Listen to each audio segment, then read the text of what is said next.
దశావతారాల పయనంలో మనం ఇప్పుడు 7వ అవతారం కథను తెలుసుకుందాం. రామావతారం. ఈ అవతారం ధర్మాన్ని, మర్యాదను, త్యాగాన్ని, ఆదర్శవంతమైన జీవితాన్ని ఎలా పాటించాలో మానవాళికి బోధిస్తుంది. త్రేతాయుగంలో రావణాసురుడు అనే భయంకరమైన రాక్షసుడు తన అహంకారంతో, అపారమైన శక్తులతో లోకాలని పీడిస్తున్నాడు. దేవతలను, ఋషులను, ప్రజలను హింసిస్తూ అధర్మాన్ని ప్రచారం చేస్తున్నాడు. రావణుడి అరాచక పాలనతో భూదేవి, దేవతలు బ్రహ్మదేవుని ఆశ్రయించగా బ్రహ్మదేవుడు విష్ణువుని ప్రార్థిస్తాడు. అప్పుడు విష్ణువు రావణుడిని సంహరించడానికి మానవ రూపంలో అవతరించాలని నిర్ణయిస్తాడు. అయోధ్యను పాలించే సూర్యవంశపు చక్రవర్తి దశరథుడు. ఆయనకు 3 భార్యలు: కౌసల్య, సుమిత్ర, కైకేయి. సంతానం లేని దశరథుడు పుత్రకామేష్టి యాగం చేయగా అగ్నిదేవుడు ప్రత్యక్షమై పాయసాన్ని ప్రసాదిస్తాడు. ఆ పాయసాన్ని భార్యలకు పంచగా కౌసల్యకు శ్రీరాముడు, కైకేయికి భరతుడు, సుమిత్రకు లక్ష్మణుడు, శత్రుఘ్నుడు జన్మిస్తారు. శ్రీరాముడు విష్ణు అంశతో జన్మించగా లక్ష్మణుడు ఆదిశేషుని అంశగా, భరత శత్రుఘ్నులు శంఖచక్రాల అంశాలుగా జన్మిస్తారు.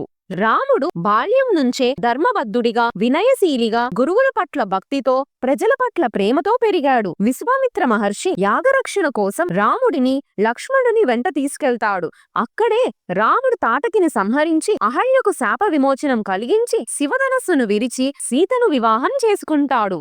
దశరథుడు రాముడికి పట్టాభిషేకం చేయాలని నిర్ణయిస్తాడు. కాని కైకేయి మందర మాటలు విని దశరథుడిని తన 2 వరాలను కోరుతుంది. భరతుడికి పట్టాభిషేకం, రాముడికి 14 సంవత్సరాల వనవాసం. రాముడు తండ్రి మాటను నిలబెట్టడానికి, తన తల్లిదండ్రుల గౌరవాన్ని కాపాడడానికి ఎలాంటి సంకోచం లేకుండా వనవాసానికి బయలుదేరతాడు. సీత, లక్ష్మణులు కూడా రాముణ్ణి అనుసరిస్తారు. వనవాసంలో రాముడు అనేక మంది ఋషులను కలుస్తాడు, రాక్షసులను సంహరిస్తాడు. పంచవటిలో సీతను రావణాసురుడు అపహరిస్తాడు. సీతను వెతకడానికి రాముడు, లక్ష్మణుడు సుగ్రీవుణ్ణి, హనుమంతుణ్ణి కలుస్తారు. హనుమంతుడు లంకకు వెళ్లి సీతను కనుగొని రాముడికి సమాచారం అందిస్తాడు. రాముడు వానర సైన్యంతో సముద్రంపై సేతువును నిర్మించి లంకకు చేరుకుంటాడు. రావణుడితో భీకర యుద్ధం చేస్తాడు. ధర్మానికి, అధర్మానికి మధ్య జరిగిన ఆ యుద్ధంలో రాముడు రావణుడిని సంహరించి సీతను విడిపిస్తాడు. అయోధ్యకు తిరిగి వచ్చి పట్టాభిషిక్తుడై ప్రజలను ధర్మబద్ధంగా పాలిస్తాడు. ఆయన పాలనలో ప్రజలు సుఖ సంతోషాలతో జీవించారు. ఆ కాలాన్ని రామరాజ్యం అని పిలుస్తారు. రామావతారం కేవలం ఒక రాజు కథ కాదు.